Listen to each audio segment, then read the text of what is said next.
Good Friday evening. Welcome to another edition of the Sideline Junkies. Oh man, this is an NBA preview. Hope everybody's enjoying their Friday night. It's me, it's the big guy KG, sitting in with none other than Mr. Computer Love. Oh, Computer Love himself. They're looking for my computer love. Midnight Rider. What's up, man? Ain't nothing much, man. I mean, I know you're a Zap fan, you know. See, he knew before anybody else knew that was Charlie Wilson and Shirley Murdoch singing the vocals on that. He knew that before anybody because he was in the studio. He was a young lad in the studio when that was recorded. See, he don't talk about that part of his life, though. Oh, man, I contribute to a lot of stuff, man. I was sitting there one day with Bill Withers, and we were just chopping it up. I was like, you know what this is? This is a lovely day. And he was like, what do you mean? I'm like, no, it's a lovely day. Lovely day. He said, that should be a song. I said, you can go ahead and use it, Bill. Go ahead. See, that's crazy because I got a whole thing with him, too. I was there for Ain't No Sunshine, and I was like, hey, we got to wrap this up. He was like, I know. I was there for all that, baby. I mean, shoot. We traveling some of the same circles. This is why we get along so well. We traveling in some of the same circles. And he was like, why you walk like that? I was like, grandma's hands. See? That's what I'm talking about. Yeah. That's what I'm talking about. Don't mind us, but we just getting into our normal shenanigans on a Friday night. We're going to be here to get this done. Something special tonight. Like it says, 2023/24 NBA season preview. We are opening up the backstage area to jump on, and you got 2 minutes to talk about your team. And you know, if we don't cover your team or we haven't said anything, 2 minutes to talk about your team. What's good, what's bad, and different. Whatever you got to say about them, you got 2 minutes to say it. Then the timer goes off and we got to get you up out of here. If we had more time, we would do it, but we short on time now. It's Friday night, man. You know, it's been a long day at work. So first and foremost, Midnight Rider, what's new in the NBA? So let's start with, you know what, I'm going to save our least favorite thing for last. So let's start with the most recent, which is James Harden and the limbo. He came for 2 practices, then now he's been missing for 2 practices. Looks like he's going to take the fines. Philly's really stuck between a rock and a hard place because it's not too many places where you can move him. And then right now they know you really want to get rid of him, so you really can't get max value. So you do have the luxury of, in the NBA, when you trade players, salaries have to match. So you get some of that in terms of value, but you really can't turn this into a franchise-altering, a franchise-changing moment. So it's just, I don't know, it's crazy right now. You got any thoughts on that? We talk about hurting legacies. We talk about that an awful lot, right? Especially when we talk about KD, we talk about Bradley Beal. When you talk about hurt legacies, James Harden is hurting what little legacy he has. Yes, he's a scoring champion. People talk about, oh, he's the greatest scoring 2 guard of our generation. Yeah, but bro, when things don't go your way, you force your way out. You put the fat suit on and you force your way out. I can't respect that. You know, I can't. I can't do it. I can't respect anything about him like that because you play to win the game. In my Herman Edwards voice, you play to win the game. Hello. Hello. You play this game to win championships. It's like he's just playing just to collect money and you know, have money to throw up in a strip club. But your lasting legacy, you're not going to, when we talk about players that didn't win championships, he's not going to be mentioned with the Barkleys and the Ewings and the Karl Malones and Stocktons and those guys. He's not going to be mentioned with those guys because he does not have the testicular fortitude. Ooh. Okay. To compete with it, to stay with a contender and build something and run it. Well, then let's ask this question, because early on in his career, I saw this. This might have been Gil's podcast. They all kind of run together, but the question was, did Oklahoma give up too fast on the Harden, Westbrook, Durant thing? Yeah. You think they gave up too fast on it, or you think they didn't get enough value back for Harden? I think they gave up too fast. That's just my opinion. Perry backstage. I'm getting ready to get Perry over here. Oh, this is about to be lit tonight. My bad. I just see it. What's up, man? What's up, gentlemen? What's going on, Perry? What's up? Nah, look, sorry, you were wrong. Westbrook at the point when Westbrook made his way to Houston. Westbrook was already on the verge of being washed as a alpha. So we're talking back to his days at. Well, I gotta read first. We're talking about days in Oklahoma City. Oh, you talking about back then? Yeah, we're talking about baby James. Oh, yeah. Oh, no. You talking about the greatness of Westbrook at that point? But right. I'll say this: from that old period, I understand why they had to get rid of Harden. Though I understand. Okay, it's simply because of economics. Simply because of economics. Okay, you had, come on, you had three max dogs on that team in Oklahoma City, in pretty much the smallest market in the league.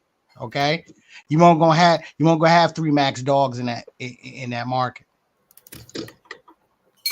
I still think Nope, because Harden was eventually going to want his money, okay, and Sam Presti, knowing the type of GM that Sam Presti is, wasn't going to give it to him. It wasn't going to give it to him. Sam Presti is a team builder, in the same vein of where he learned team building from Pop.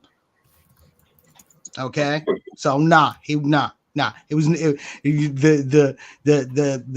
that 1 year where we got Harden, KD, and Westbrook in the NBA Finals. That's all it was ever going to be. That one good year. And that's just the reality. That's just the reality and the business of the NBA. No, that makes total sense. Because they were at that point where they were going to have to pay something. Exactly.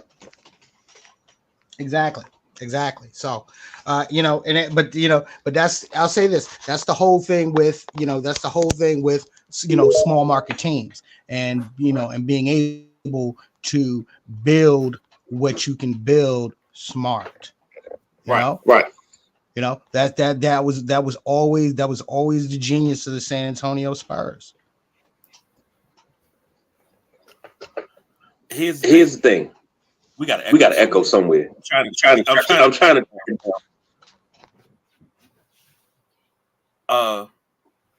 Okay, we got it. Here's the thing with Oakland. Maybe we don't. You know what it is? I already figured it out. It's on my end because I just muted. Okay. All right. Let me do this. I'm gonna dip out. I'm gonna come back through on the laptop. Okay. That works. All right. Here's the thing with Harden. He probably had us going through some amped up speakers and a subwoofer.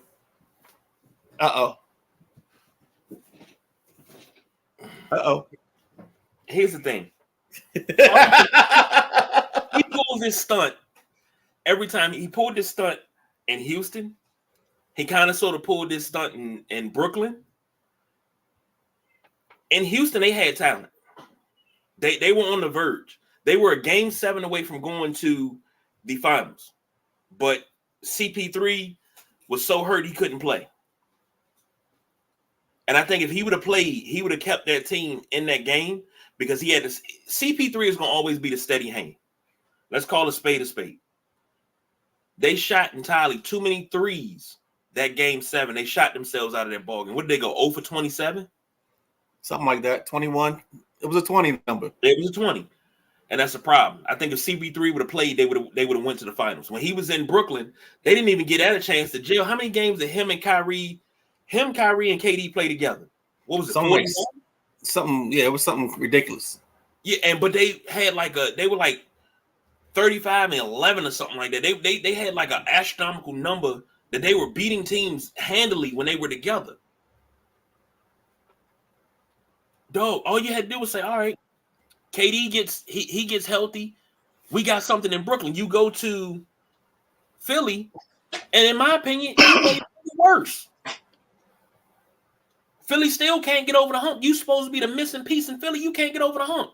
And I seen Perry said in the comments, the Clippers rejected the Harden trade. Yep. They offered a deal that Terrence Mann. It was like Terrence Mann was about 1 or 2 draft picks, and I forgot the other piece. Okay, but it was real.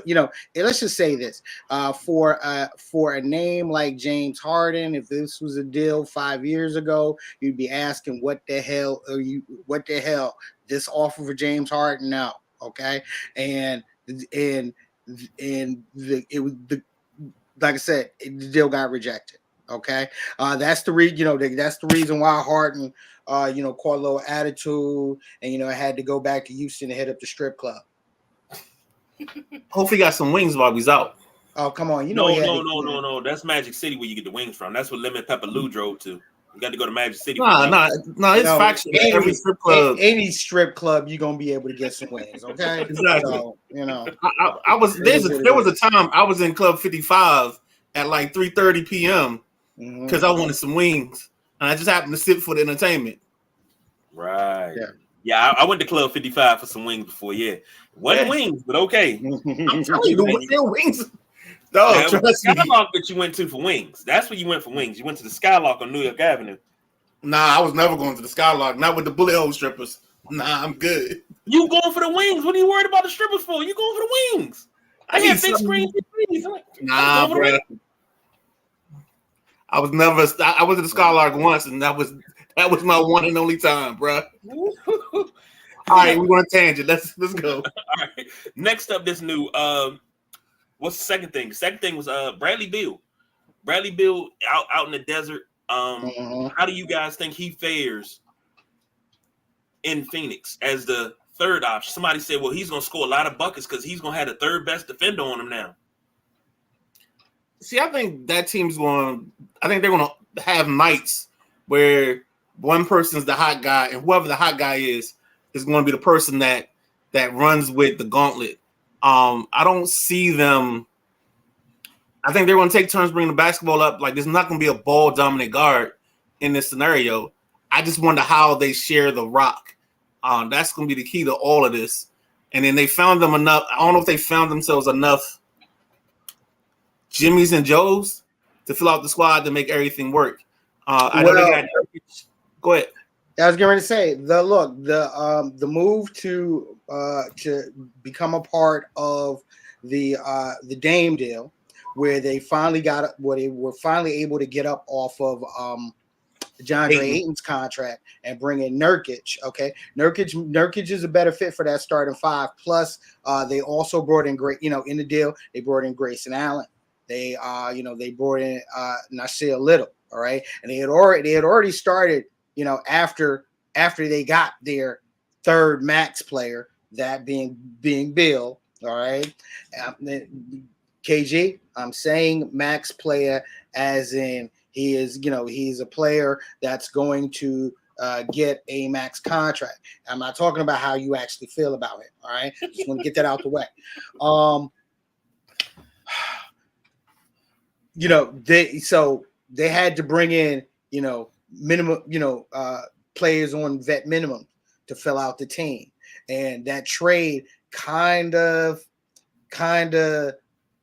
balanced out what they had so they can actually look like a fuller team.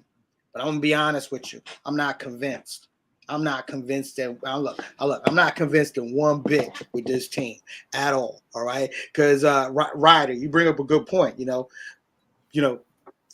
All three can bring up the ball. Okay, but who can really bring up the ball? All right, you feel me? Feel me on this. All right, a lot of times we like to talk about how the NBA has converted into positionless basketball. Okay, it's really a farce, and here's the reason why I say it's a farce. Okay, because somebody still has to get you the ball, has to has to unlock your main dudes and get you to get you the ball so you can do what so you can do what you need to do. That's the greatness of the Joker. Okay, that's the greatness of the Joker. Jamal Murray is a scoring point guard. Okay, but the Joker is the type, but the Joker is the type of player that gets everybody involved. Okay, that's that's the genius of LeBron James. Okay, get everybody. His thing was always getting everybody involved. I mean, come on, Mario Chalmers wasn't no damn point guard, and we all know that. We all know that. All right. He won't no point guard. You got to get somebody. You have to have somebody that's going to have to be able to facilitate everything else that's going on that court. And I do not see that. I do not see that out of the Phoenix Suns. All right. I'll be honest with you. I mean, it really just looks like some NBA 2K bullshit. That's being real. That's being real. Here's the thing. I actually like the way they got this team set up. I might be in the minority here. You are Grayson Allen. I'm not really a Grayson Allen fan. If I ever saw Grayson Allen in public, y'all might as well go ahead and get my bail money together now, because I owe him a punch in the face for what he did for what he did to Caruso, because he messed our whole season up with that dumb move. But the signing of Bobo, I think Bobo, I don't know why he's not sticking, but I think he's going to actually be one of their biggest contributors that's not named Durant, Booker, or Beal. What is your love affair for Bobo? Because I've been watching since middle school. I see it. Look, I see it. Okay. Now, Bobo is a talented player, all right? But however, I'm not sure if this is the team that can unlock that talent. Okay. I mean, it's about being in a spot and being able to have that talent unlocked and being around players that can help you do that. Okay. I mean, come on. All right. Look. Okay. So I'm gonna take this kind of close to home for you, KG. All right. You kind of saw what Rui was able to do in Washington, but you really saw what Rui was able to do when he got to LA. Feel me? That's a little different, and I'll take that to where I want to go with that later. Let's talk about Bobo. So Bobo is the byproduct of not wanting it enough. It's not. He doesn't have the talent. It's not that. He's the guy that he won't put in enough work. He won't be there enough. He's the guy that if practice starts at 10, he walks in the door at 9:59 or 9:58. And I don't know this for a fact, so I'm gonna say allegedly with it. But that's the type of feel and vibe I get from the kid. Is he don't put in the work? Yeah, with a hot dog and relish in his hand. Right, exactly. Like he rides Strickland. Well, that was only after the first quarter for Strick. That was his two. He had to get 2 hot dogs after the first quarter, and then the next thing you know, he was gonna drop a triple-double. So that worked for him. But his dad, they said, drunk 15 to 20 Heinekens before every game and went out there and was a block machine. No, yeah, he was. It's just like Tractor Trailer and the 40s of old gold. R.I.P. So to the Rui point, one thing we got to remember here in DC, we're multicultural, but all the cultures don't shine like that. And Rui was having mental health issues. And I think part of his mental health issues was not being around his Japanese part of his culture. He had an experience that this offseason, the season before they moved him, where he was in Japan playing ball. That's when he played some of his best ball for the Wizards. When this deal happened, he went to LA. LA has one of the bigger Japanese populations, and he just felt like he was at home. I'm being real honest. I think it was that simple. He felt like he was at home. We didn't have any mental health days off from him the rest of the season, and he just played out of his mind. He was giving us 20. He was giving us 24. And then he didn't have to dictate it. When you play with a guy like Bron, if you run the floor, you get 10. You accidentally get 10. It's like a fart. You fart 10 points because you on the court with the guy that's gonna put the ball in your hands in the best spot for you. I'm glad you caught yourself because I know what you was about to say. I'm glad you caught yourself because that's a whole nother argument. And Ross is joining. I know Ross is excited about that. What's going on, Ross? How you feeling? It's glad you're here. No matter if you're late or not, just glad you're here. Lastly, I'll say the biggest splash of the summer. Dame to the Bucks. The day it happened, I asked the question: does that make the Bucks the overall favorite in the East? I'll say this. I kind of felt that way. I kind of felt that way until 48 hours later when Drew Holiday got moved to Boston. That was a trump card. Yeah, that was a trump card because one, the biggest question with Boston when they earlier in the offseason made the trade for Kristaps Porzingis, and in that trade moved the heart and soul of that team. The cat that can get in your face and tell you what you're doing wrong, and you're gonna listen to him. Marcus Smart, him being moved to Memphis. Okay, I had a big issue with what's Boston really trying to do here because they lost a lot of that toughness. They lost a lot of that defense. They lost a lot of that good, a lot of that good backcourt mental work. Then, to satisfy Giannis, they make the move. Satisfy Giannis, they make the move for Dame. All right. Once they make that move for Dame, I mean, come on, you knew Drew was a stand, and Boston made the right pick. Okay, and that kind of changed things. So no, it is. I'll say this: the Bucks are one of the favorites in the East, but that other favorite is Boston. Okay, and it's really where last year, where it was Boston, it was Boston, Milwaukee, and Philly. It's Boston and Milwaukee right now. Okay. Philly's, with Philly taking that step back. Okay. With Philly taking that step back right now, Philly is in that second tier. That second tier, which includes Philly, the Cleveland Cavaliers, and the New York Knicks. That's the second, that's the second tier. That's the second tier of the East. All right. And it's going to be interesting. I mean, it's going to be an interesting year in the East as well. I feel sorry for them boys in Miami. I feel sorry for them.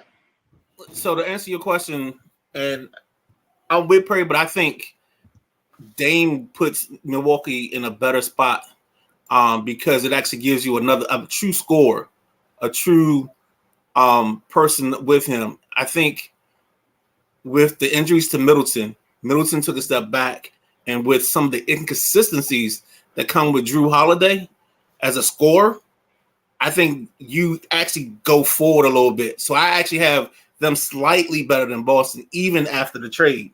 I like Drew Holiday. I think he's in a better situation now because now he's scored number 3.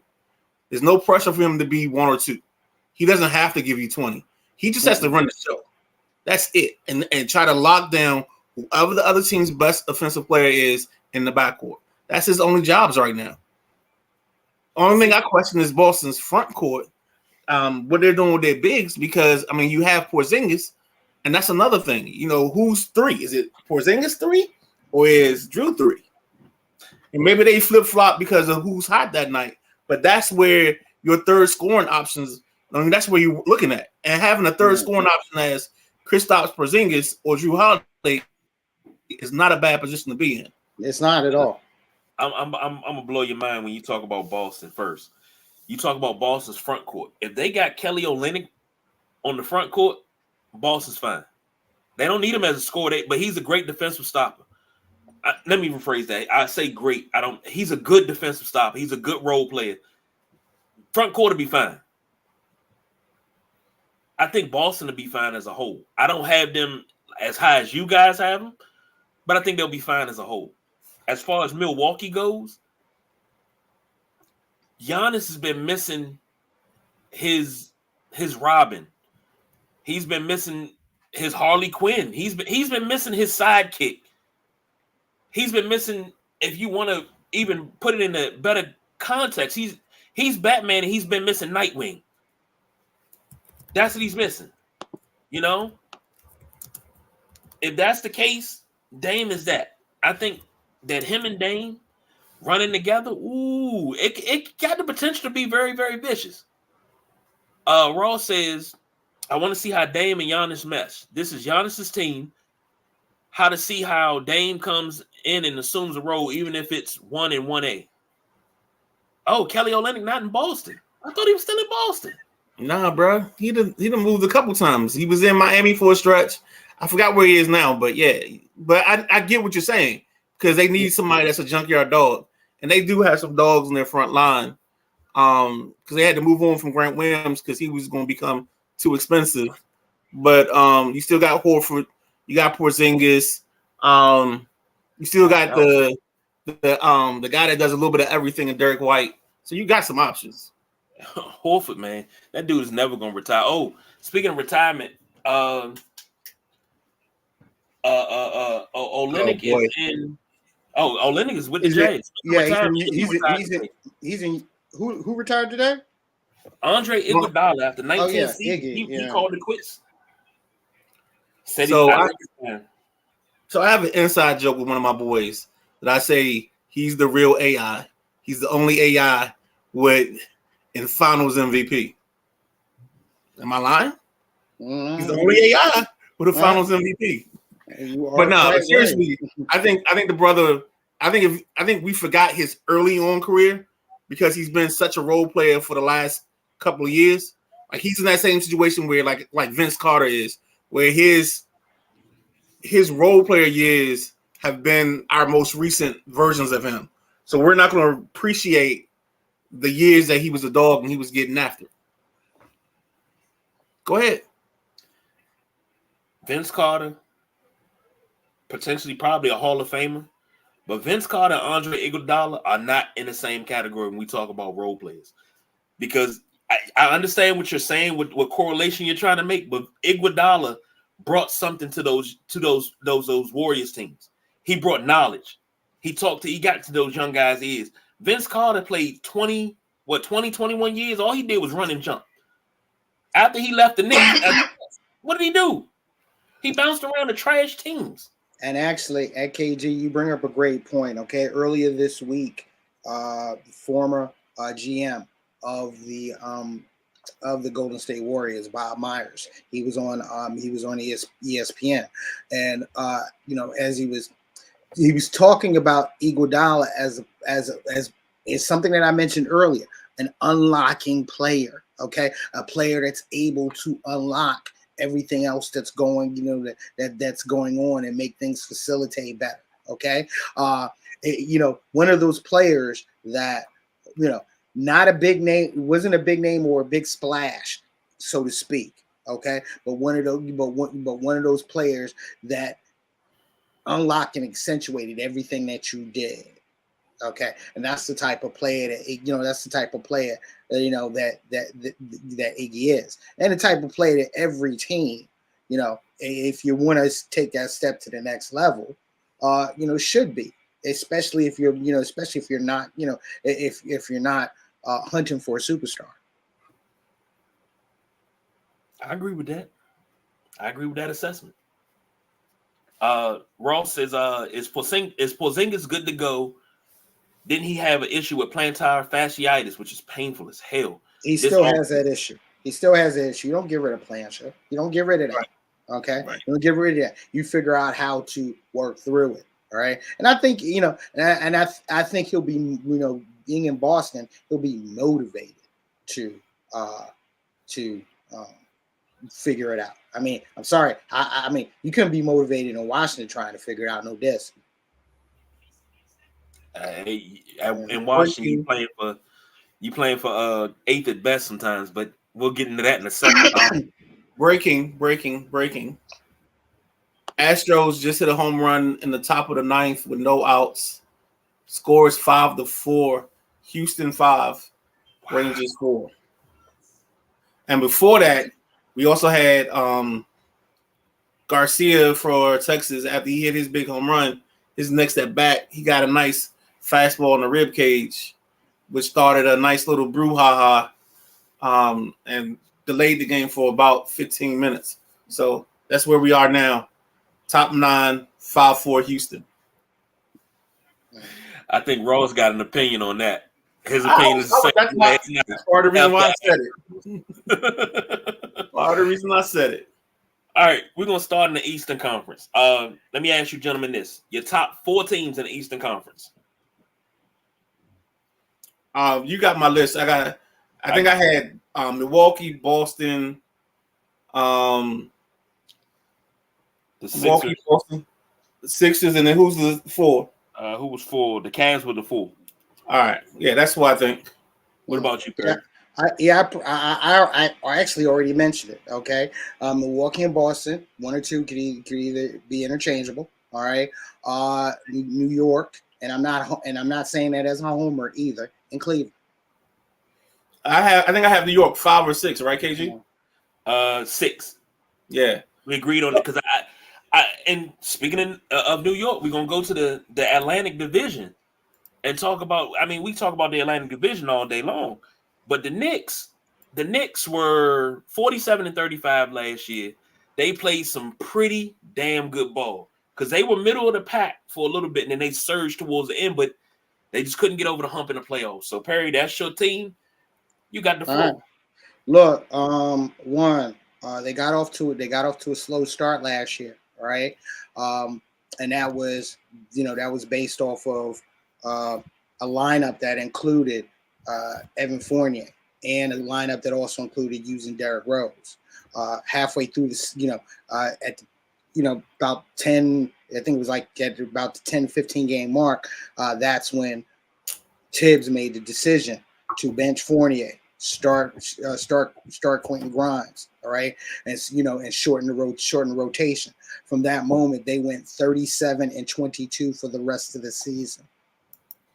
All right, so all right, Julius Randle found his form again and became an all-star again, and became a all NBA player again, and Jalen Brunson. All right, the best free agent pickup last season. All right, established himself as, and I'll go ahead and say it, established himself as potentially the best point guard in the East. Right, toughness and being able to score. All right, and one of the reasons why I'm looking at this team as making that step into the top 4 is consistency. All right, where a lot of teams in the East went down, this team has stayed consistent. All right. Okay. Obi Toppin. Love Obi Toppin. He gonna do good in Indiana. All right. But getting my man White Dante, that's a player. That's a player that's gonna give it to you on both ends of the floor. All right. I'm sorry. I love Obi. Obi can't rebound. Obi can dunk. Obi learned how to shoot a 3-pointer. He can't rebound. All right. This team is building something that we haven't seen in New York in a while, and that's just a consistent foundation. and that's what's needed, right? People always like to talk about this team going after a superstar. Why? There's no need right now. There really truly is no need right now. If the right one is out there for you to put those chips in, then put your chips in. But for right now, nah, let this bake. Let this bake. So the Knicks have, and I might have the number of them wrong, but I think it's the Villanova 4. Yep. DiVincenzo, Josh Hart. Yep. And they even got Ryan. They even got Ryan Archuleta on the bench. Okay, yeah. So Josh Hart, I'll say this now, shameless plug, is a midnight rider kind of guy. He's not gonna be special. He might score you 20 on accident, but he's gonna defend and he's gonna rebound, and he's an undersized rebounder. Like one of my other favorite players, and once you hear my other player, and he's kind of like my comp, even though I don't think he's as strong as the guy that I used to love in college. But when I was in college, there was a young fella at DePaul that wore number 3 named Quentin Richardson. That was my dog. Yes. He was my dog. Like everybody else, like whoever, yeah, you like your boys. But every now and then, if you check out DePaul, you watch Quentin Richardson lead the nation in rebounds at 6'5", if that. Yeah, that's a dog for you. And I see Josh Hart in that light. Like he's a guy that's going to do the dirty work. And then his name just jumped out my head. The kid that from Villanova, that's the guard that came over from Dallas. The starter. Oh, you mean Jalen Brunson. Jalen Brunson. Brunson, you talked about Brunson prior to this before. He's that guy that unlocks everything else. Exactly. He's the ultimate key. And that's what I love about his game. And I think when Dallas didn't understand what they had until they lost it.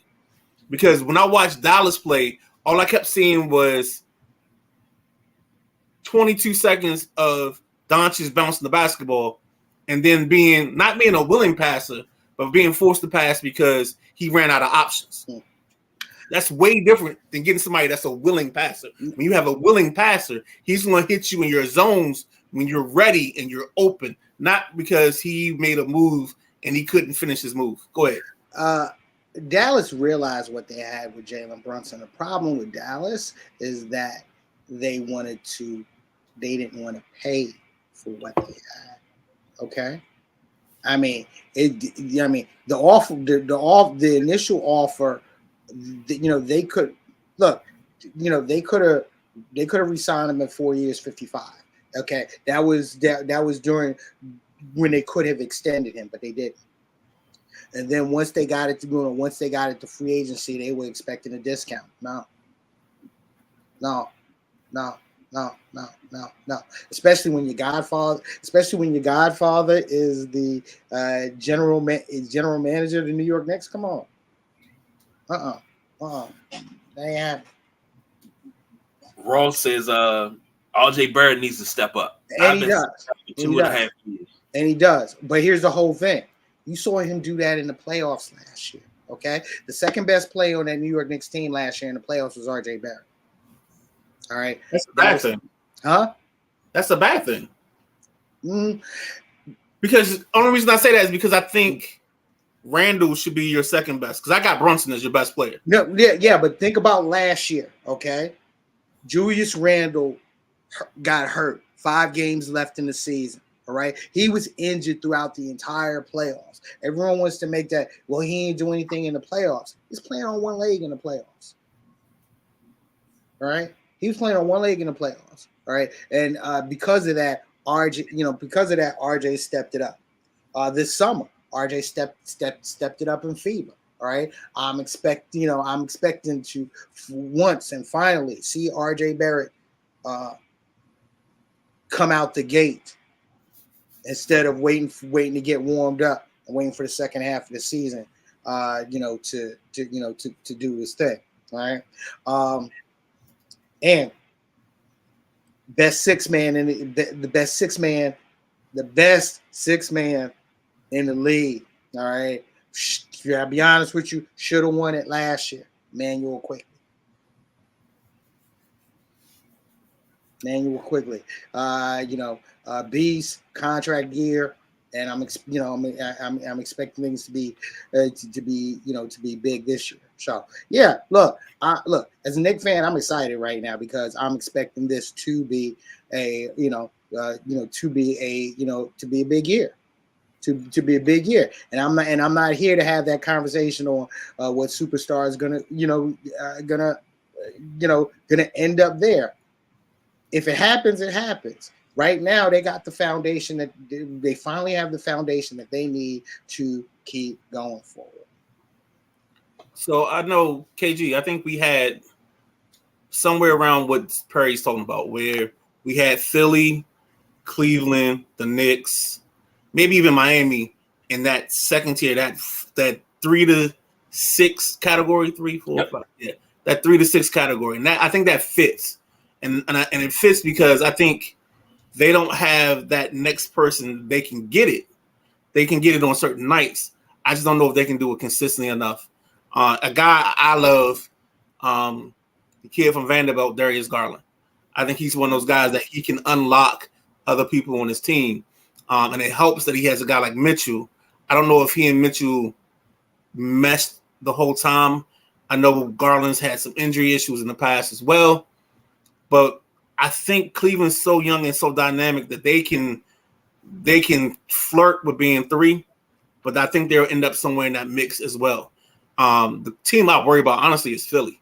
I think Philly could end up free falling a little bit because you don't want this type of turmoil when you're trying to fight. Like, Embiid's going to have to be – he won the MVP last year, but he's going to be an MVP to really get this team going and get this team to stay in that middle tier and not fall down into the 7, 8, 9 realm. Here's the thing. I agree with you on that. He has to be a Charles Barkley type. I'm talking 93 Charles Barkley, put the team on your back type MVP. But he can't do it alone. I send so much praise to Tobias Harris. Huh? This dude has not shown up the last 2 years. Tobias Harris makes me look bad. Let's just say that.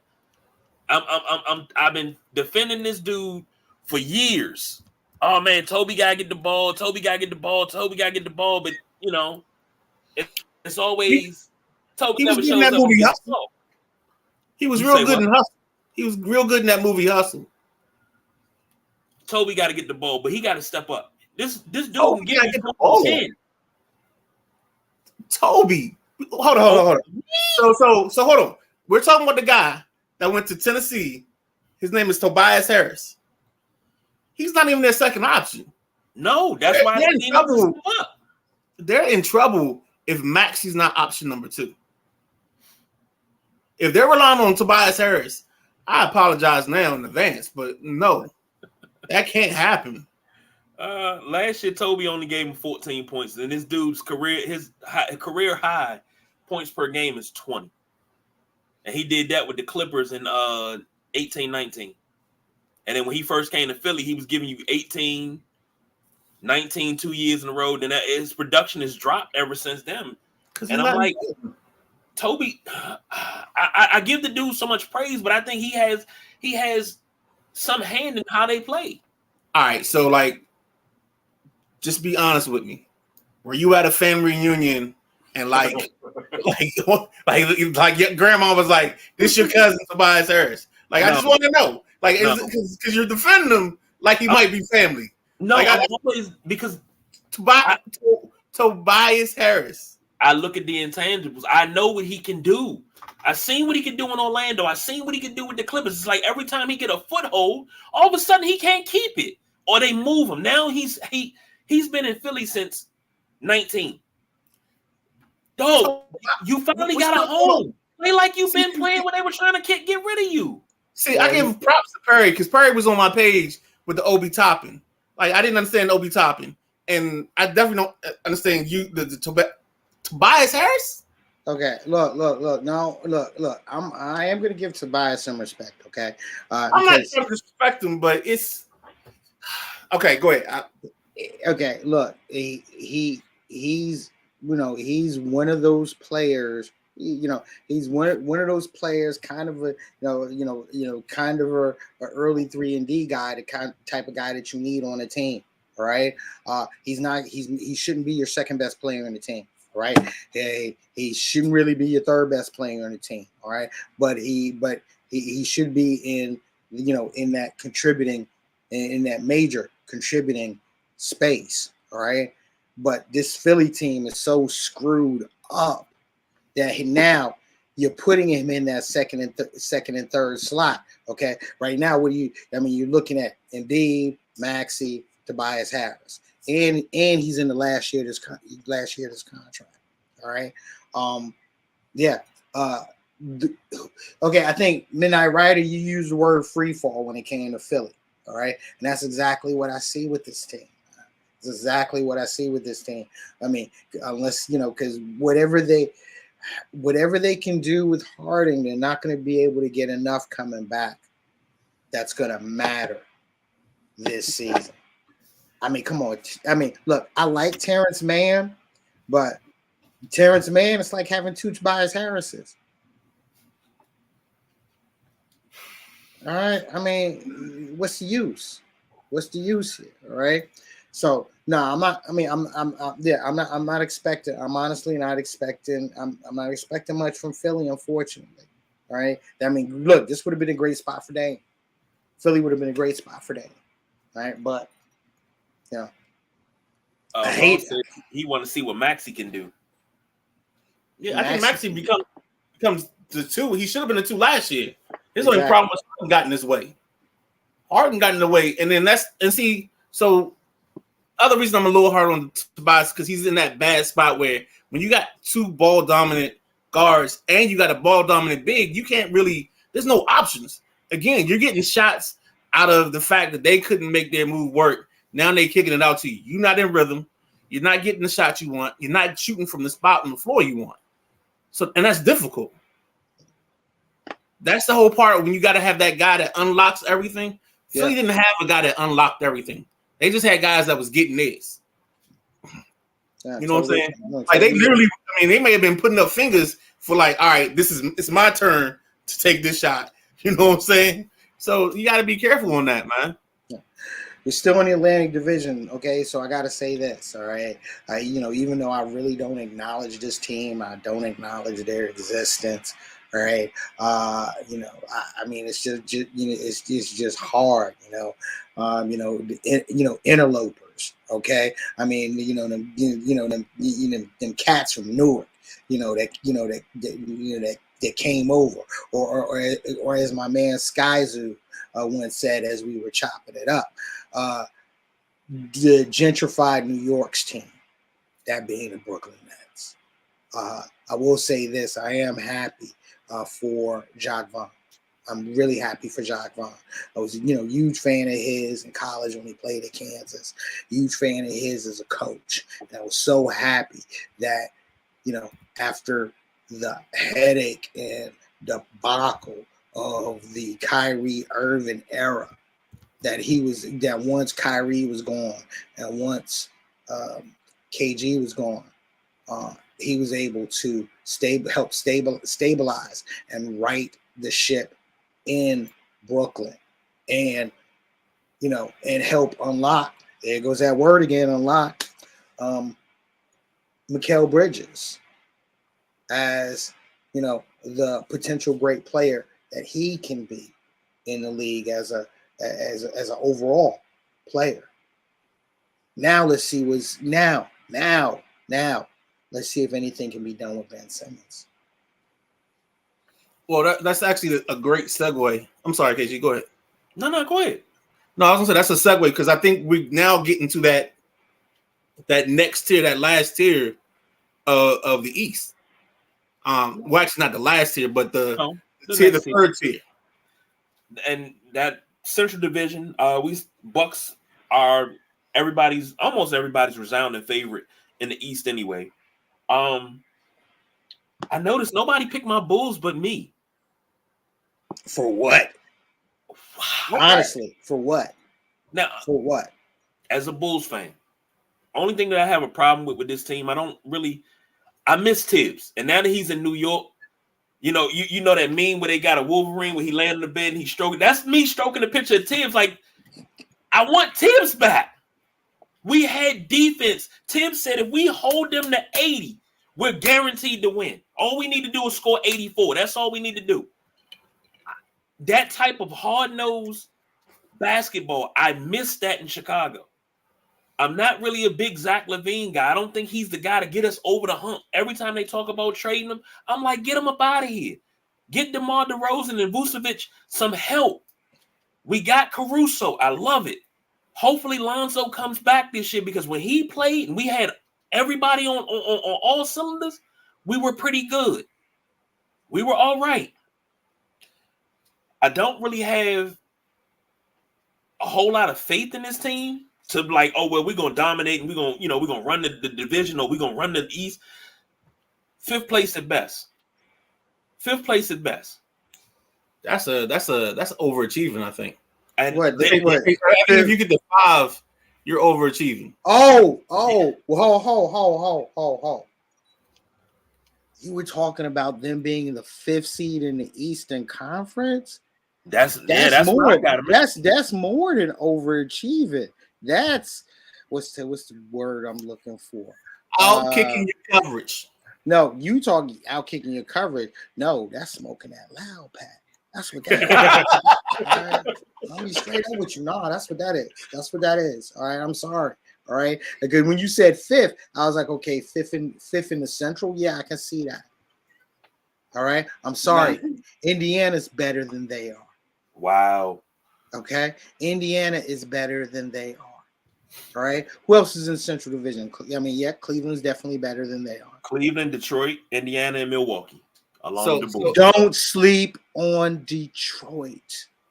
Don't sleep on Detroit. Okay. One, they got Monty Williams now as their coach. Okay. You get to see what Cade Cunningham's going to do. They picked up James Wiseman, and now you get to see, Wiseman in a better, in a better position where he can grow, and hopefully Monty won't treat James Wiseman like he treated DeAndre Ayton. All right. So the easy part on that is Wiseman has shown that he has a little bit of dog in him. Mm-hmm. Ayton, I'm sorry. You couldn't trade me Ayton. He couldn't have been my big. I'd let him go the year before when he had that discussion with Monty on the bench. They got into it. I was done with him then. So I'm definitely not a fan of his. Go ahead, okay? I know we're gonna get to the Western Conference in a second. But when you say Ayton, just real quick, if I'm wrong, tell me I'm wrong. I always say it. I say the same thing all the time with these bigs. Go visit Hakeem. He would be such a better player if he had better footwork on the block, but he has to want it. So then 6'9", 6'10", something like that. Ayton. I think he's a 3.5, 6'4". I shouldn't be able to out rebound him at 42 years old because he doesn't hustle. Well, then you got to send him to see somebody else, and that's the Wizard of Oz, so he can go get a heart. You can't send him to Akeem. Akeem can't put a heart in his body. Akeem can't make him care. Like this. He's another one of those guys. I just think he's gonna be just a guy. He's gonna be in the league because he's tall. He's in that same category for me with Gobert. You know who he reminds me of? Let's stay East though. He reminds me of Roy Hibbert. Big stiff. Can't move. I don't even know if it's okay. I'll give you that, but I love Roy Hibbert. That's a Georgetown center. I love Roy Hibbert. He's a part of the factory of big men, but he could not move. Everybody said Roy just so stiff. But I think Ayton can move. I just think Ayton just don't want it. Don't want to move. Exactly. Yeah. That's the West. We'll talk about the West in a minute. All right. Right. So let's finish up this piece. But speaking of which, Ross said, as far as my Bulls go, y'all just rough tonight. We're gonna shock the world. He said, I think they're a few players away from 5th in the East. I can see that. Robert Williams, they're talking about Robert Williams is looking for $200 million. And I'm like, are we talking about the same Robert Williams that played with the Bulls last year? $200 million? Where is that, Robert Williams or Patrick Williams? That is Robert Williams. I'm sorry, Patrick Williams. Robert Williams. I'm sorry, Patrick Williams. I read an article and they say he wanted $200 million from the Bulls. Bro, you're not getting $200 million. He's looking for something that starts with 2, and we're not talking $20 million. All right, we'll give you $2 million, but you're not getting 200. Like stuff like that. You haven't bust a grape, but you want 200 million. Anyway, I feel like I apologize for doing my Elmo shrug. But I mean, right now, the way contracts are, I mean, he might get 200 million just because the way the contracts work and the extensions work, he might accidentally fall into 200 million. Like this isn't a system that rewards. It's not based on merit. Like the top tier is based on merit, but the rest of it is just, oh, you've been in the league for 5 years. Okay, here you go. I mean, I don't know. I don't understand the NBA pay system, but let's not get let me not get a sidetrack. I like Detroit too. I think I had Detroit in my top 10. Detroit, you have Detroit. I think he can be a star, but he's still going to be some time off. He's a big man, and he's a young big man. Okay, and you also got to look at Wiseman is going to be in front of him now. Okay, but almost forgot Jaden Ivey. That's right. The star of that team, and that's going to be the star of that of that team. And yeah, the Bulls being a few players away. Yeah, look, I'll say this. I can see that, but Devin Booker ain't coming anytime soon. So I mean, you can forget that. Jumping down to the final division in the East, the Southeast Division. It's muddled. I think everybody, we can agree that the Heat will probably be your top seed in that coming out there. The Midnight Rider has them at 5. I have them at 3. What would you have the Heat at in the Eastern Conference, Perry? Probably probably 6. What the Heat in the Eastern Conference? 7th or 8th. 7th or 8th. I'm sorry. The Heat had the worst offseason of pretty much any team in the league. All right. They were hoping and praying that they were going to be the ones getting Dame, and it didn't happen. And while they did that, while they were waiting, while they were waiting for the Dame fairy to sprinkle some fairy dust their way, all right, they lost their entire backcourt. All right, Gabe Vincent signing with LA. Max Strus signing with Cleveland. All right, I'm sorry. When it comes to Miami, I think that window like this right now. Okay, that window like this. That window's getting shut real hard. All right, so no. If I'm looking at they were what? They were 8th seed this year. Yeah, I can see them being an 8th seed again. Yeah. So what's your thoughts on Atlanta? Huh? What's your thoughts on Atlanta? With me, the jury's still out with Atlanta. I'm gonna be honest with you. I'm a Quinn Snyder fan. All right. I'm a fan of Coach Quinn Snyder. All right. I don't have much confidence. I just don't have much confidence in a Trae Young, Javante Murray backcourt. They don't fit. And they proved that last year that they don't fit. All right. But you got Murray making money. And I wouldn't be surprised by mid-season if they're looking to move Trae. It wouldn't surprise me one bit. Now, I will tell you one team, y'all might laugh, but don't laugh.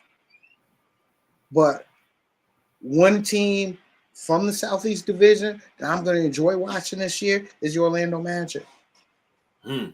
Yeah, is the Orlando Magic. The Wagner brothers, they play outstanding, all right? Paco, my dude from Duke. Rookie of the Year. He's a baller. He's a baller. There's a lot of young, fun pieces in Orlando.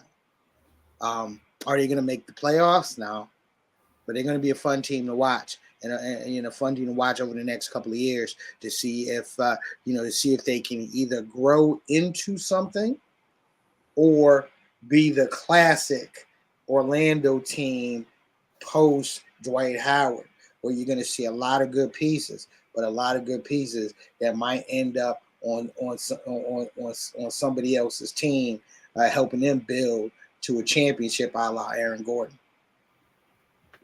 Perry agreed with you with the Miami assessment. I'm sorry. Ross agreed with you on the Miami assessment. He also says, I think the Hawks are close to 8 to 10 area. I agree. And that's just dead on. Now, we talked about the Wizards. What was that? Last night we were previewing. We were talking about the Wizards and the over. The Wizards plus 25 wins is plus 100. Plus 30 is plus 310. So nobody has the Wizards winning over 30 games but me. That's the plan. This team shouldn't win over. You shouldn't want to win over 25 ball games with this squad. This team is set up where you got Poole and Kuzma. And as much as I like Kuzma from his LA days, Kuzma is still a guy that he wants to be a fashion model before he wants to be a basketball player. So he wants to be on the runway. It's not okay when Kuz do it. Say that again. It's okay when Westbrook does it, but it's not okay when Kuz do it. Westbrook ain't on my team, and I ain't root for that team, so it don't matter. Kuzma, I just don't. It's something about Kuzma that ever since he left LA has bothered me. I feel like Ball isn't number one. Same thing I feel about Zach LaVine. I think these are two guys that if Ball was higher on their priority list, they would be much better basketball players. I think Jordan Poole's problem is going to be he don't have the Splash Brothers behind him, so he's going to be option one. And he's going to have to adjust to being option one and the guy that everybody's looking to stop on offense. So that's going to be his big adjustment. And that's going to take about 20 games to figure out. I think the kid Koulibaly, I think year one, he's going to kind of shock people with just how well-rounded he is. And he's going to show you flashes. He's not going to be a star, but he's going to show you enough flashes that you're going to start believing. Almost kind of like Sam Howell is doing for the Commanders right now, where you see the possibility of something good, but you're not sure. Like it's still steps that he got to take to be something good. And I think the big key is the point guard. What's the kid from Duke? Tyus Jones. I'm glad you brought that up. The majority of the wins that the Wizards will have this year will be because of Tyus Jones. Period. I couldn't have said it better. Period. I think so. KG, you're 25 to 30.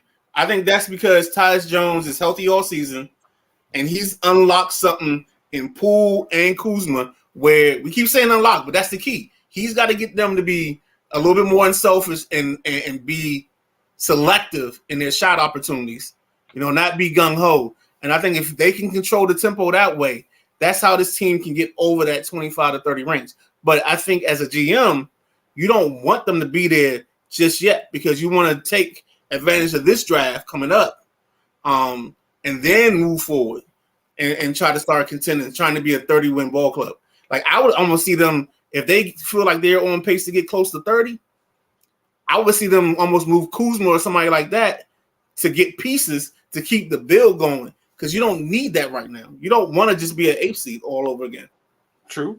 Now, you want to form that build of where, and we'll talk about it when we get to the West, but OKC, where you got like a Shai, and then you added a Chet, and then you got this team that's so like that team's going to be deep, and we will get to that later, but that's where you want to be on that path. Now, here's the thing. They got Poole, they got Kuzma. I think you see a uptick in Advia this year, as well as Corey Kispert. You also have Danilo Gallinari. You talk about guys unlocking, and my guy Taj Gibson has always been a guy that unlocks talent. Everybody loves Taj and loves playing with Taj because of his basketball IQ. Jimmy Butler has given Taj so much praise for making him the player that he is. And I love Taj. I used to have a big picture hanging on my wall of him giving Dwayne Wade the D&B sandwich. This is not the team that Taj needs to be on. Okay. This is not the team that Taj needs to be on. All right. And this is coming from someone that, yeah, I love Taj Gibson. All right. I mean, trust me. Trust me. To me, Taj's place right now should be on the bench with Tibbs. That's where he should be right now. Okay. In a pullover. That's where he should be right now. Right. Yeah, I'm sorry, man. I was kind of grinning when you were mentioning players like Kispert and all that. That's no disrespect to Kispert, but KG, you're in rebuild mode, man. Be happy. Simple as that. You're in rebuild mode. Be happy. All right. If this team, if this team gets over 30 wins, as a fan, KG, you should be pissed. You should be pissed. Middle of the pack in the draft. You don't want to be middle of the, with what you have on this team, you don't want to be middle of the pack. You don't want to be middle of the pack. You really don't. All right. The only, you get a player like Poole to be competitive. You get a player like Tyus Jones to be competent. All right. You gave Kuzma some money because no one else would give him the money. All right. So I think the only way this. Go ahead. I'm sorry. I thought you were done. I'm sorry. No. Go ahead. Ryan. No, I'm with you. I'm totally with you. And maybe we're about to say the same thing. But I think the only way they get to the 30 is you get something more out of like an Advia, maybe a Baldwin Jr. Some of these guys that you picked up that are lower level guys, if they can step up and actually become significant additions or contributors to your team, that's how you get to the 30. But again, I'm with Perry. I don't think you want to be at 30. Uh-uh. You want to be at 24, 23, where you're sitting around the 4th, the 5th spot coming into the lottery, and you got some lottery balls in the system that's going to help you perhaps get better. And then you maybe trade off a piece or two because now you get some extra picks. Maybe you get a 17th pick in the first round. Maybe you get a 20th pick and you find somebody down there to help become a contributor to this ball club that's going to be moving forward. And then you have year 2 of Koulibaly. Maybe you have year 2 of Poole or Kuzma. But I don't think you have year 2 of both. All right. Yeah, Ross says Ivy at 13.6 Bulls at the half. Lee Ice checking in. He said Westbrook is an HOF, a Hall of Famer. He can do it all, LOL. Ross also said the Magic would be fun to watch this year. Uh-huh. Ross also says, what about Gafford, Muscala? I think they will be decent role players. I think Gafford has more heart than a lot of players that I see that roam the paint. He has heart. He just a little short on talent, but he has a lot of heart. And that's something that you can't measure. Yeah, that's sweet. That's sweet. They'll be playing somewhere else next season. Moving across to the West Coast. Just saying. Oh man, West Coast. And this ain't no diss. This ain't no diss to your team, okay? I pray, I pray for your team's futility so they can grow. Well, I'm a Bulls fan. I like to see the Wizards win because when the Bulls win, the Wizards win, I can get a playoff series where I can go to a playoff game here, so I don't have to travel far. I just gotta get on the train. So that it's sick, but just like I want a Yankees Nationals World Series, so I can go to a World Series game and ain't got to travel far. And I would love for the Yankees to win it in DC so I can celebrate. But that's a different fantasy there. Western Conference, of course.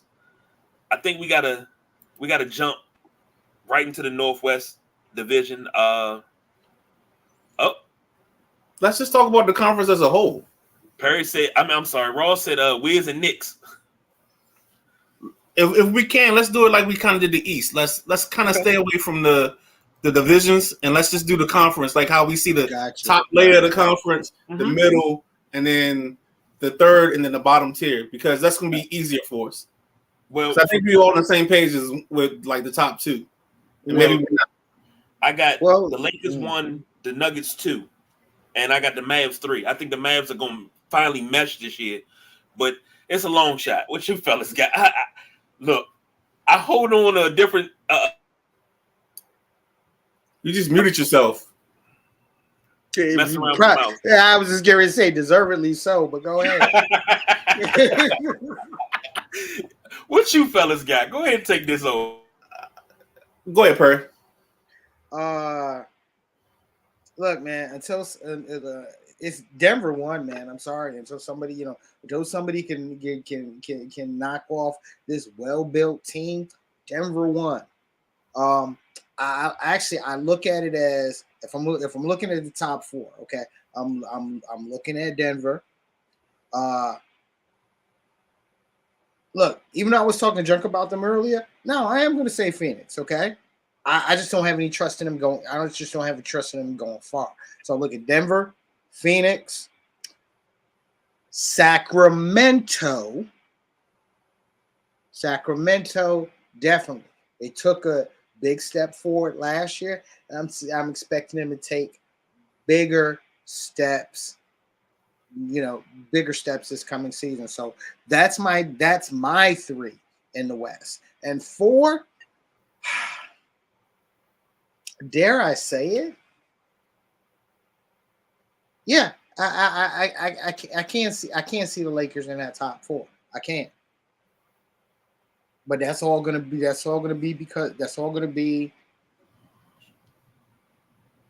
around AD finally being AD. So I have. Go ahead. I was gonna say if that doesn't happen, they'll be low. But go ahead. No, and I totally agree. I think I like Denver 1. I'm a little biased. I have LA 2. I think somewhere in that mix we get Phoenix. KG, who do I have 4? You have the Warriors 4. So I think the Warriors going to stick around for nostalgia's sake and because of style of play. I think they can hold at 4. And they may be 4-5, something like that. But they're going to be in that mix. And then you get Sacramento in the fold as well. A team I really like in the West. I don't know where they end up in the tiers, but I'm a big OKC fan. Woo. Go ahead. No, I'm with you. No, I'm in total agreement with you when it comes to OKC. I think Shy, the season Shy had last year, there's no way he's walking in this year without the confidence. I think he had 30 points a game last year. Mm-hmm. I think the fact that you get Chet back, what he can contribute and help at least extend the floor, because now he's going to give better opportunities to the Shy. And Shy's not going to take 25 shots to get 30 points. Now he's going to start taking 20 to 18 shots and still get those same numbers. I just think OKC is going to be one of those teams that they're so balanced from a team standpoint that they could be this version of Sacramento. Yep. And I hesitate on Sacramento because I don't know if Sacramento caught the world at the right time and shocked everybody, and if they can hold it. But if they can hold it, then they're in the top 5. And then right behind them, I think is OKC. I think the Clippers in that mix because they're just the old legs, and I just don't know if they can stay with these young dogs anymore. I'll say this with Sacramento. Sacramento's always had the talent, okay? The difference with Sacramento last year and the difference with Sacramento I see going forward is they finally got the coaching. Right, all right? Mike Brown did an incredible job with this team. And here go that word again. He unlocked everything that team needed. All right. The previous season, the previous trade deadline, One of the best moves that they made was, of course, trading Tyrese Halliburton. It was a win-win for both teams when they traded Tyrese Halliburton and Buddy Hield and moved them to Indiana for Domantas Sabonis. Okay, and I've been a Sabonis fan. I've been a Sabonis fan since his time at Gonzaga. His pops is one of my favorite centers of all time. Okay, so this team was perfectly. It was perfect. It was a perfect start, and Malik Monk finding a nice home there. Right. That's the reason. That's the reason why why I'm big on them in my top 3 out west. Right. Incredible. Smart coaching. The whole nine. It's funny if you don't mind. KG Ryder. I don't know if I'm jumping the gun here real quick. We're talking about all of this, and we ain't said shit about Memphis. But there's a reason. I think the first 25 games is the real factor in this. I think I always feel like it takes 20 games for a team to mesh. And you're taking your first 20 games or 25 games, and unfortunately, you're suffering a penalty for one of your best players. So I think if they can hold serve, then maybe they can get back into the top end. But I think they may put themselves in too big of a hole to get into the top tier. I think they'll be dangerous. I think they'll be dangerous late, but I think they'll be one of those teams that you don't want to play in the playoffs, the first round. Well, I'll say this. I mean, this team has, this team in the past proved that they can win, with Ja Morant out. But at that time, their point guard was Tyus Jones, right? Right. But I will say this. I mean, and I'm a Tyus Jones fan. Marcus Smart is an upgrade. Marcus Smart is an upgrade. All right. And D Rose off the bench is an upgrade. All right. Give me that. Yeah. So where do you put them? I would still put them in that 6 to 8 range. Okay. So then we're not off. We just got 2 different routes to the same point. Mm-hmm. Because I see them in that 6 to 8 range, but I just think it's more so because they will become a better team as the season goes along. And other teams around them got better. Right. Exactly. Here's a question about Memphis. The little tiff that's coming out from the front office talking about T. Morant being around and things like that. Do you think that affects them going into this 25 season? These 25 games that Ja's gonna be out? Mm-hmm. Nah. Mm-hmm. I mean, I think one of the things that helps, and Perry just kind of talked about, was bringing up Marcus Smart. I think Smart's gonna be a guy that's going to try to keep them focused and settled on just like realizing what's important and what's interesting.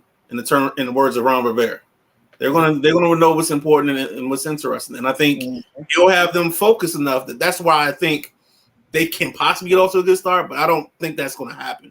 I think they'll struggle early, but as the season goes along, they'll be like a team on a roller coaster. They'll start with that slow climb. You hear that ticking. But once they hit that spot, they're going to start going. And I think they're going to become a dangerous team as the season goes along. Exactly. If they let Kenneth Lofton Jr. finally ball, they are going to be an exciting team. I screamed for that dude the ball last season. What did he do when he got in? 40-point game, first game. We know he can. Come on, man. Don't do me like that. You know the kid got talent. Just give him a chance. Didn't he come in at 300 pounds during training camp? Is that who we're talking about here? I mean, he's a big guy. He's a big fella. He's a big fella. And he's old school. He will hit you with the up and under move and bang with you all day long. I mean, I just like the kid. Okay. Y'all making me feel bad, man. I mean, it's okay, KG. I mean, we know you like who you like. Yeah, I mean, ain't nothing wrong with that, bro. Ain't nothing wrong with that. But it's certain players that I look at and Ross say, do your job. Yes, do your job. Do your job. It's certain players that I look at and I'm just like, if they just had an opportunity, that's the only thing they're lacking is an opportunity. And I feel that's the same thing with him. If he gets an opportunity, he shined in the G League. He showed he could play at this level. I mean, you got to do something. Oh, Ross, guy, yeah. Yeah. Thank you. Get us out of this room. Stay healthy. And it's sad. It's sad, you know, as we were talking about the top 8, we really didn't mention the Pelicans. We really didn't mention the Pelicans. Yeah, I'll say this. Because even when you're looking at this team outside of Zion, this is a talented team. This is a talented team. But this Western Conference is so stacked. Okay, it is so stacked. It feels like just like last year, you know, where outside of Denver running away with the conference. And let's be real. Denver ran away with the conference. Okay, but spots 2. Well, actually, it was spots 3 through 11 were separate. You know, it was separated by five games or something like that. Yeah. This is this is a tough conference, and the conference that's that is going to be that's going to be fun. I ain't even gonna lie. I'm looking forward to looking at Portland this year. Really? Portland? Yes. All right. So I think when I think of Portland, he don't have the Pelicans in the playoffs. I think that's tough. I think they're going to be at least 10 or 9 or 10. They'll be the plan. They'll be. I think they'll play. But I think the problem is, and they talked about it. Like Brandon Ingram wasn't too happy about his time playing for Team USA because he had to play behind Austin Reeves and he never adapted his game.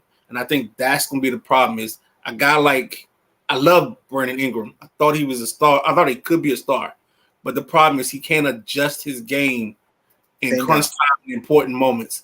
And that's his biggest problem. And I wonder if Zion can coming back. If he can give you 82 games, that's great. But you gotta keep him away from the porn stars. You know what I'm saying? You gotta keep him away from the porn stars. You know what I mean? And the baguettes. And the baguettes. There we go. Oh, it's perfect you said that. You know what my nickname for him was? What? It was the Big Beignet.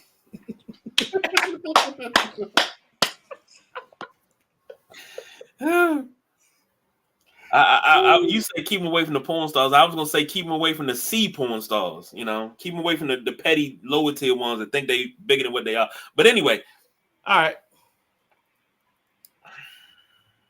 Anyway, I'm not even gonna go there. Anyway, you guys excited about Portland? Mm-hmm. You know, on the flip side, who I'm not excited about, who I think is just run of the mill, the Clippers. Yeah, I think the Clippers get swallowed up because of their age and the way the game is turned. They might get they may get in because they're savvy, but I don't know how much damage they can do.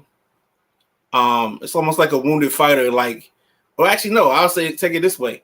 It's like a starting pitcher that used to be like think about CC Sabathia in his early years, where he had the dominant fastball and all that. But at the end of his career, he couldn't blow you away with his fastball, so he had to do all the other things and have all the other pitches. And I think that's the Clippers. I think the Clippers will have enough other pitches to get people out and win ball games, but I don't think they got enough in the stockpile to make them contenders in the serious level. They'll get to the first round. That's it. Yeah, they'll get to the first round, and that's it. And looking at their roster, of course, you got Paul George. Paul George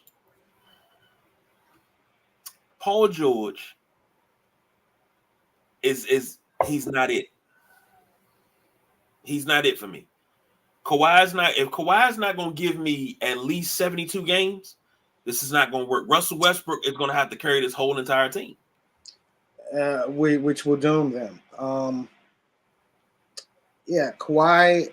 Look, Kawhi's body's failing him, and we see it. All right, so, and Paul George, he's going to be 34 this year. All right, so, the expiration date on his team is this year. Yep.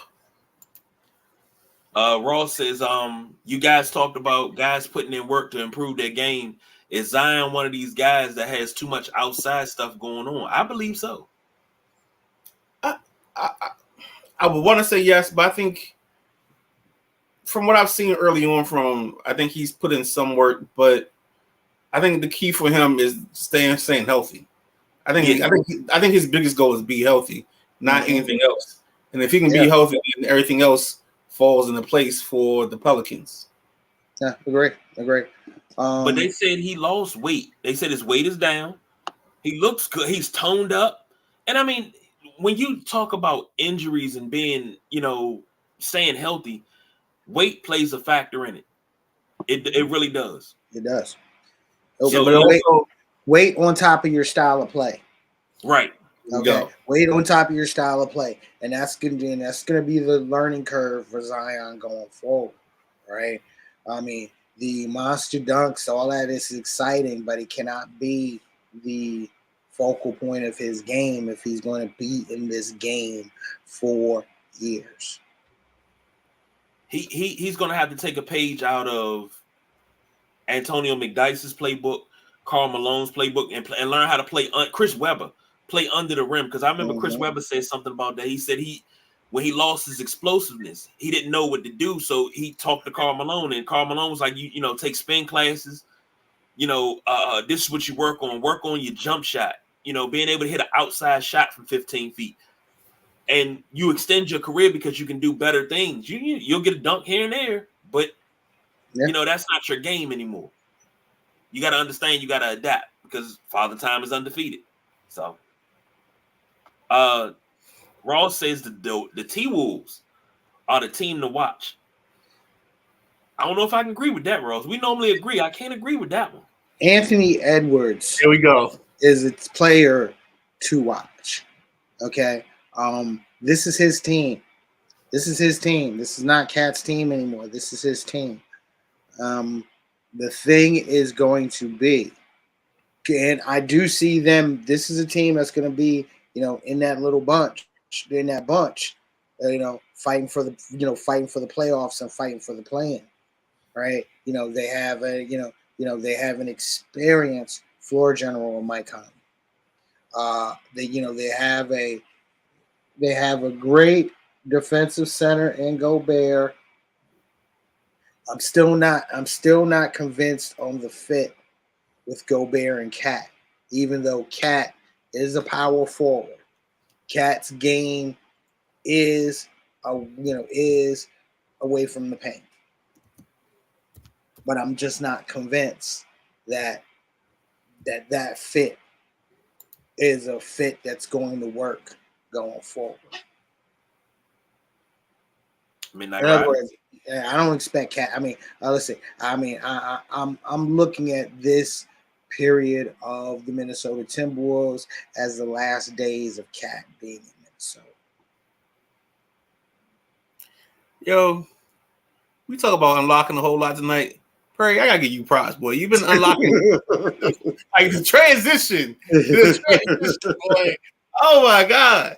So here was my question: is Cat, and this is where I think the success of the Timberwolves comes into play. Mm-hmm. Is Cat willing to succeed being the lead dog to Anthony Edwards? Because I think this team can be better if Anthony leads from the front. But if he's got to play second fiddle, this team's going to struggle. I think he is. Because I think Cat's grown a lot, but I think he is. All right. But him doing that is still going to be that ticket for Cat out of town. And I think I can see Cat being moved. If he doesn't give way, then they're going to make him give way by moving him. Yeah, I agree. You move him. Where do you move him to, and what do you get in return? You just move him out of your city. Again, addition by subtraction is a beautiful thing sometimes. Yeah, and you definitely want to move him out of the conference. Yeah. I mean, your biggest issue is you got nothing in Gobert. A Gobert can't back anybody down. He's been guarded by 6'1" guards in playoff games. So his offensive game isn't dynamic enough. Perry called it right. He's a defensive center. Yeah. But he's playing defensive center in the offensive league. And it's funny because this is a actually just circle back real quick. This is a debate that I have with Knicks fans, right? Would you rather have Cat or would you rather have Randall? All right. And I'll tell them all day, I'd rather have Randall. Randall gives you the same numbers that Cat gives you. All right. If you look at the past 3 years, I mean,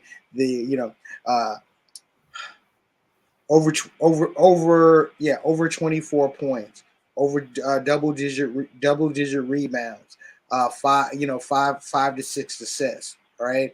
The only other two players that were doing that in the league besides Randall was Embiid and Giannis. All right. And healthy. Boom. And that's my thing with Cat. So no. Ross is Wiz the fit for Cat. No. Wiz should not be in on anybody that has a max contract. He's a super max player. No. Let the Wiz. The only guy. All right. So the type of guys the Wiz should be in on is like if they believe a guy like Anthony Simmons is about to be on the verge of a breakout, like a Shea Gilgeous-Alexander. That's the type of guy that they want to jump in on. If they believe in some young guy that's in the league, and I can't think of all the guys. And let's get to Portland because I really want to talk about Portland. But those type of guys aren't the guys that you want. You don't want a 30-year-old or a 28-year-old guy. You need a guy that's a fringe superstar, and the team that he's with doesn't realize that he's a superstar. You just got to put him in the right setting. So that's where I think the beauty of Poole is because Poole has enough cachet in the league that you can move him and get one of those hidden gems and on the back end. So Portland. Scoot Henderson. Go ahead. Scoot Henderson. Go ahead. I'm gonna let you start. Man, look. All right. I know when, during the draft and the minute you saw Scoot drafted, you knew that Dame was gone and Dame should have been gone. All right. Scoot Henderson is the truth. You're looking at someone that's going to be one of the best point guards in the game for the next 10 to 12 years. That's how good this kid is. Right. And then, on top of Anthony Simmons, okay, on top of the plethora of guards, young guards that this team has, all right. And I'll even say, even at DeAndre Ayton, I'm excited to watch this team and watch them grow. Here's a question that I have for both of you gentlemen. I'm looking at their roster now. You have Ayton, Brogdon, of course, Scoot Henderson, Kevin Knox. Now, Kevin Knox is in New York for the longest. Keep going. Really. And I don't even know what I'm trying to figure this out. Ryder, all right. No. Ryder, all right. Now he's looking down that roster, okay. And he stops at Kevin Knox. Really. Because I stopped there because we had this discussion. This is about 5 years ago. This is about when we first started. We were talking about the Knicks, and we was like, the Knicks gonna have so much cap room, and we were talking about who they could go get. We were going to try out for the Knicks and become the starting five and everything and all that. And I remember Big Jim was like, Kevin Knox has the talent to go to that next level if he can turn it on. The boy never turned it on. Ever. All right, so think about this. Kevin Knox is the equivalent of a room with a padded door and no light switches. Mm-hmm. Mm-hmm. He can never turn it on. Mm-hmm. He doesn't have the 1-2, he doesn't have the will to. So he's not turning it on. All right, so let's get back to the Portland roster because you were doing good. Yeah, and then you messed up. But I don't feel like being Bill Duke. You know you done messed up. Right? But I mean, looking over, they got Thibault from the 76ers. That's a good defender. Robert Williams in the middle. They got a pretty damn. There you go. There's your defense. Yep. See, come on, you're a Thibault guy. So you got Williams and Thibault. Those are your defenders. Those are your dogs. You got Scoot doing your dirty. I mean, doing your heavy lifting. You got Brogdon. That's your point guard. That's going to put everything in place. If he ever sees the floor, right? Because it depends on how they make this rotation. Are they going to make Brogdon 1, Scoot 2, or are they going to go Scoot 1? That's the question. That's the only question I have. Yeah, I think it's going to be Scoot 1, and then Brogdon's going to be playing somewhere else. I think Brogdon's coming off the bench at 6. I don't think Brogdon's going to see barely any playing time. Okay. All right. So then, of course, we got Anthony at the 2. The 3 is what's the kid from Kentucky? Is it what's his name? The kid they drafted 7th overall a year ago. Yep. Yeah. Why am I forgetting his name?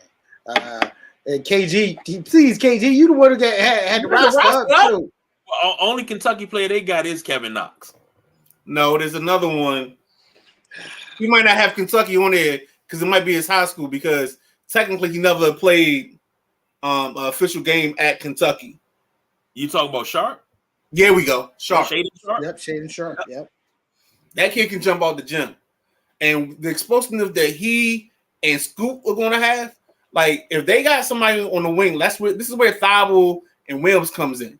If they rebound and kick that ball out, them boys get down the court. It's going to be trouble. Mm-hmm. They might be. You remember how we used to talk about Lob City?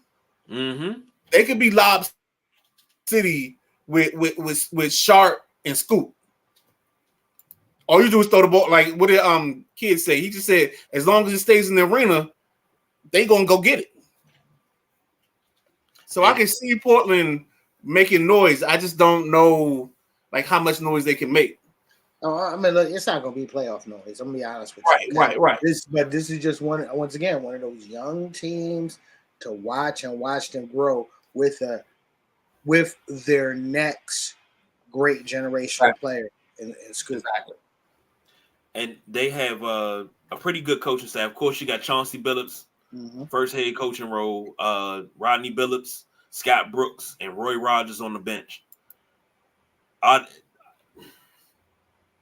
they going to give Chauncey more than this season to get this right? Yeah. It's going to take some time. And you got Harvey Grant's son, Jeremiah Grant. You got him as well. That's another defensive guy forward. Yeah, but it's still a guy. Yeah, he's a glue guy, but a contract. I won't even go into his contract because I still don't know why they signed him for what they signed him for. But either way, exactly. He's a glue big. So okay. Now I'm starting to see something because I just got a message from my man Xavier, my youngest son. He said Ayton is compared to Dennis Rodman. Like, I'm about to put this kid out. He can come live with one of y'all two. He can't live here. He said, no, I'm sorry. He said send him to Dennis Rodman. But he don't have the heart. He don't have he doesn't have the engine. Well, you send him like to I think Iowa has one of those hospitals where they do transplants.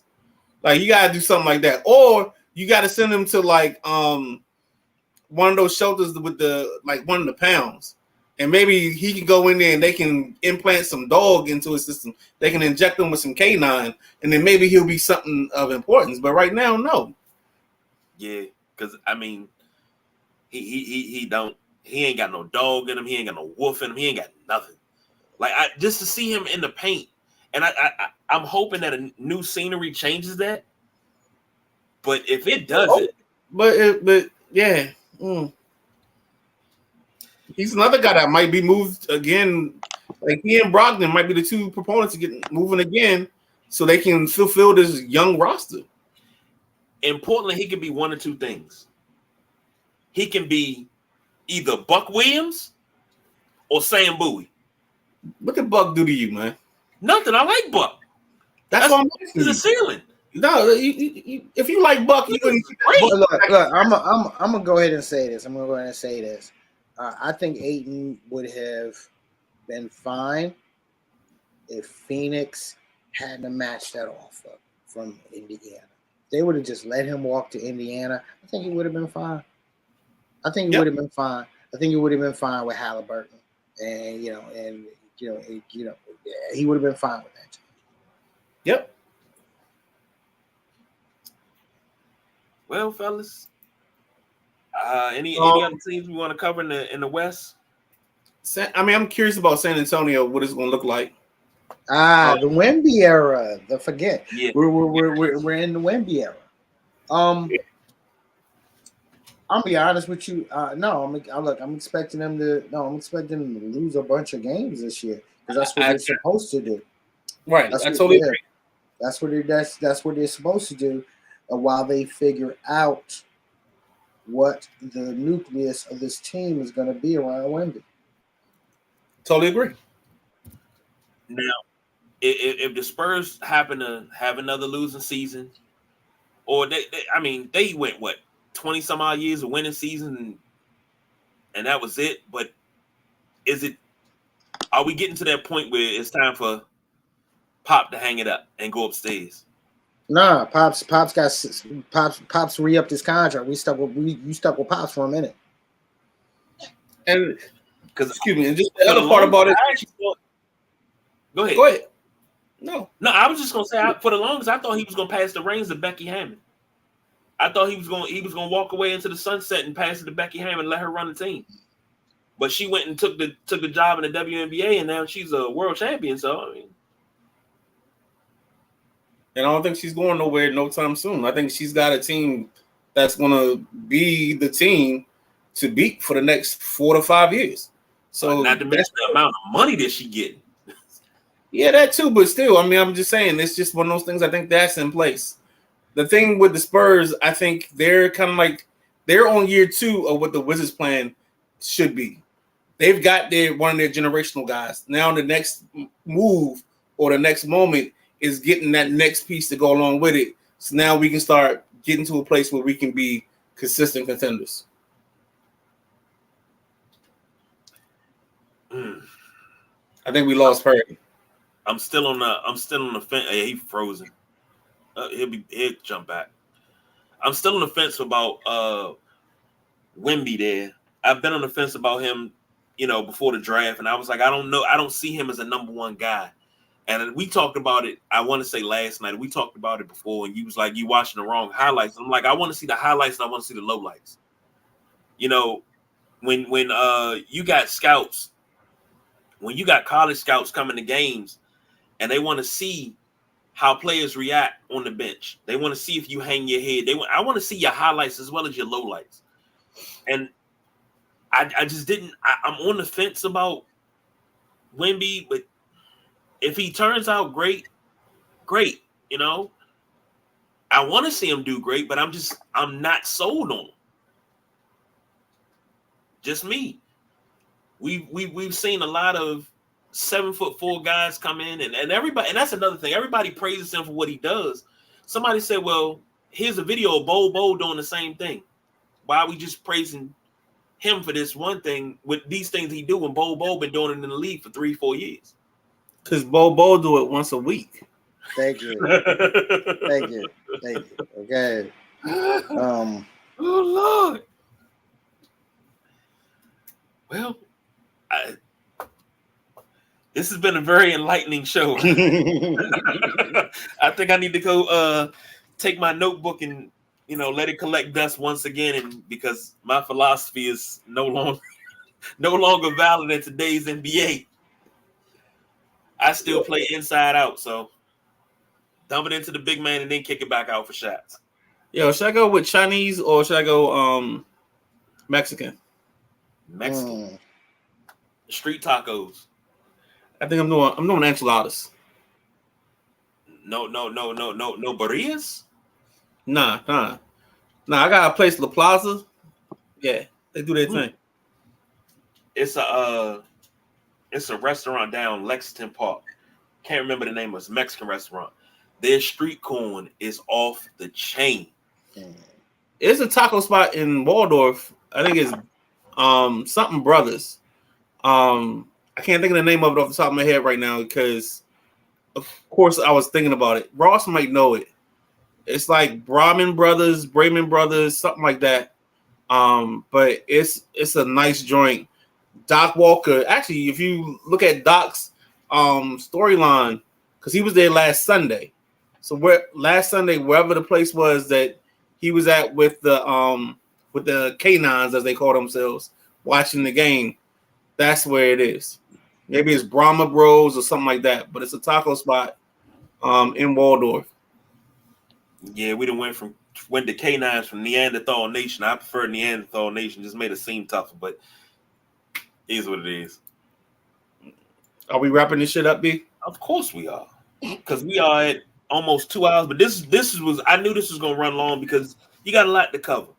And if you haven't seen it, I posted what SI had to say in their NBA preview with Jimmy Butler on the cover. If you haven't copped that, please cop that. I'm not agreeing with what they had to say. They have, if I'm not mistaken, they have Denver winning it all again, but they got Denver running away with this thing. Like nobody's challenging Denver at all. It's no challenge to Denver. So I don't 100% agree with it. They do have the Celtics finishing first in the Eastern Conference, but the Bucks will beat the Celtics in the conference finals. Nuggets will beat the Suns. Then the Nuggets will play the Bucks and beat the Bucks. I don't. If that happens, that's going to be a beautiful 7-game series. That's going to be beautiful basketball. I can see that. But you know something? I'll say this. I can see that ending to next season. I can. All right. But I'll say this. I don't see Denver running away with the league. All right. I do see them repeating what they did last year in the West. Okay, which is, remember last year when December rolled around, Denver ascended to first place in the Western Conference and never left. That I can see happening again, just because of how tight everyone else is in the West, but them being Denver. And yeah, I mean, like you said, I can see it. I can see it being a Denver, Milwaukee, Boston dominant year. Okay, like I said, I mean, sprinkle the Suns in there for excitement, whatever. I mean, because their window's short as fuck. Okay, for real.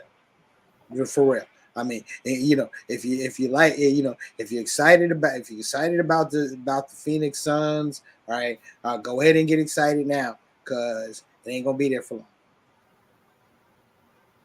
long. They got your Knicks finishing 4th, the Wizards finishing 15th, the Midnight Riders Lakers finishing 5th, my Bulls finishing 9th. So it's all over the place, but it's posted in the Sideline Junkies 24/7 group. It's Brother Man Taco. That's what it is. That's it, Brother Man Taco. Okay, Brother Man's Tacos. I'm gonna have to go check that out. So, gentlemen, very, very enlightening show. I haven't had this much fun in a long time on an NBA preview. So, Perry, man, as always, thank you.